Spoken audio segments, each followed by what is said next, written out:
প্রিয় দর্শক মণ্ডলী, আসসালামু আলাইকুম। আপনারা দেখছেন পবিত্র মাহে রমজান উপলক্ষে দীপ্ত টিভির অনন্য আয়োজন জর্ডান ও উজবেকিস্তানের ইসলামিক ইতিহাস, ঐতিহ্য ও ইসলামিক স্থাপত্যের উপর নির্মিত স্বপ্ননিবাস প্রেজেন্টস ইসলামী কাফেলা।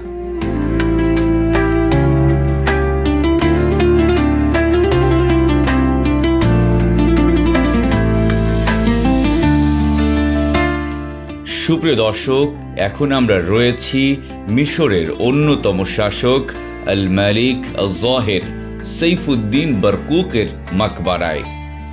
মিশরের রাজধানী কায়রো, ইতিহাসের শহর, সুলতানদের নগরী।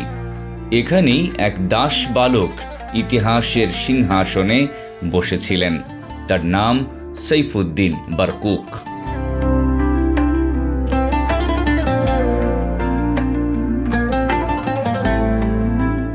1400 শতাব্দীতে ককেশাস অঞ্চল থেকে এক কিশোরকে দাস হিসেবে বিক্রি করা হয় মিশরে। সেই পরবর্তীতে হয়ে ওঠে সুলতান বারকুক। মামলুক ব্যবস্থা ছিল এক অনন্য সামরিক কাঠামো, যেখানে দাসদের প্রশিক্ষণ দিয়ে তৈরি করা হতো দক্ষ সৈনিক ও শাসক। বারকুক ক্ষমতায় আসেন এক সংকটময় সময়ে। তখন মামলুক সালতানাত দুর্বল হয়ে পড়েছিল।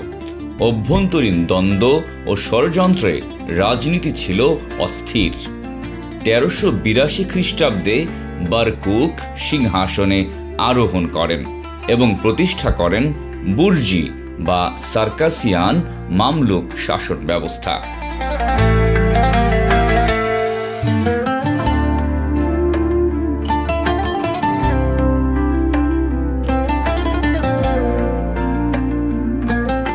তিনি ছিলেন বুদ্ধিমান, কৌশলী এবং দৃঢ়চেতা। রাজনৈতিক প্রজ্ঞা ও সামরিক দক্ষতায় ধীরে ধীরে তিনি প্রতিদ্বন্দ্বীদের পরাস্ত করেন। তার শাসনামলে প্রশাসনিক কাঠামো পুনর্গঠিত হয় এবং সামরিক শৃঙ্খলা পুনরায় প্রতিষ্ঠিত হয়। এই সময় মধ্য এশিয়ায় উত্থান ঘটেছে ভয়ঙ্কর শাসক তৈমুর লংয়ের। তার আক্রমণ মধ্যপ্রাচ্যের জন্য ছিল এক বড় হুমকি।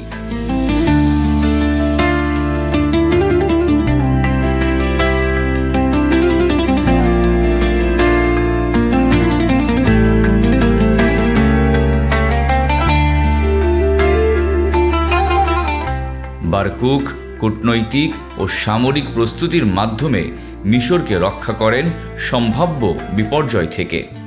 বারকুক শুধু যোদ্ধা নন, তিনি ছিলেন শিল্প ও শিক্ষার পৃষ্ঠপোষক। কায়রোয় নির্মিত তার মাদ্রাসা ও খানকা আজও ইতিহাসের সাক্ষী। ইসলামী স্থাপত্যে তার আমল নতুন মাত্রা যোগ করে। গম্বুজ, মিনার ও অলঙ্করণে দেখা যায় নান্দনিকতা ও শক্তির সমন্বয়।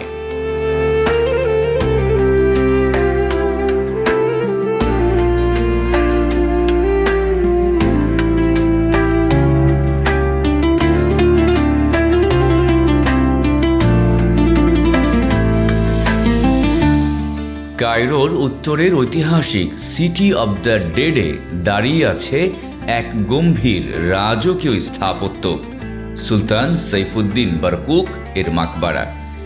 এটি শুধু একটি সমাধি নয়, বরং বুর্জি মামলুক যুগের সূচনার এক জীবন্ত দলিল।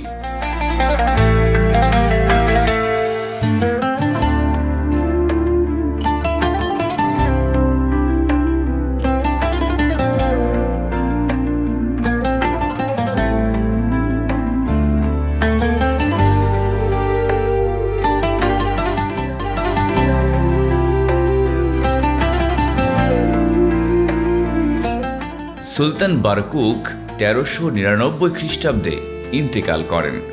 তার স্মৃতিকে অমর করে রাখতে তার পুত্র সুলতান আন-নাসির ফারাজ 1400 থেকে 1401 খ্রিস্টাব্দে এই সমাধি কমপ্লেক্স নির্মাণ করেন।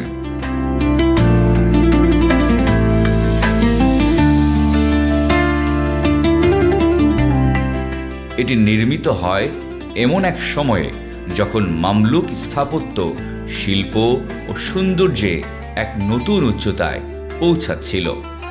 স্থাপত্যের সৌন্দর্য।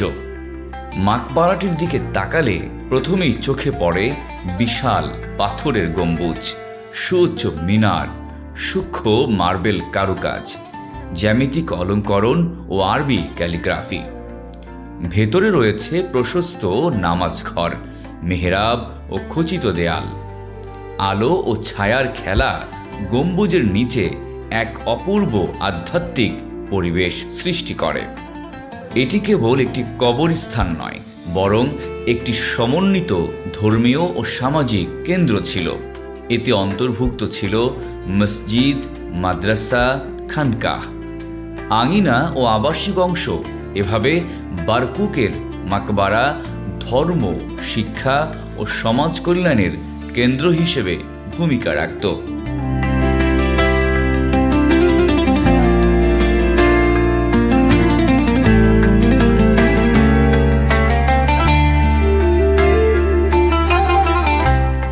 এই সমাধি বুর্জি সার্কাসিয়ান মামলুক যুগের প্রতীক। বারকুক ছিলেন সেই শাসক যিনি দাসত্ব থেকে উঠে এসে সুলতানের আসনে বসেন।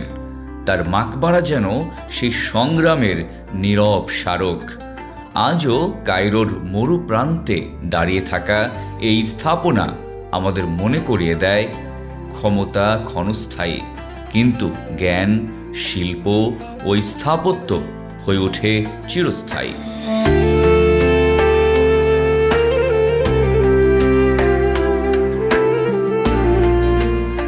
সাইফুদ্দিন বারকুক প্রমাণ করেছেন, পরিস্থিতি নয়, দৃঢ়তা ও প্রজ্ঞাই মানুষকে ইতিহাসের উচ্চতায় নিয়ে যায়।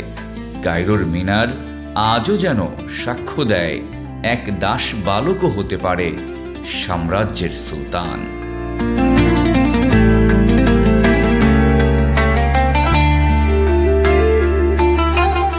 প্রিয় দর্শক, এতক্ষণ দেখছিলেন আপনাদের প্রিয় চ্যানেলে প্রিয় অনুষ্ঠান মিশরের ইতিহাস, ঐতিহ্য ও ইসলামিক স্থাপত্যের উপর নির্মিত স্বপ্ননিবাস প্রেজেন্টস ইসলামী কাফেলা। আগামী পর্ব দেখার আমন্ত্রণ জানিয়ে আজকের মতো বিদায় নিচ্ছি। আল্লাহ হাফেজ।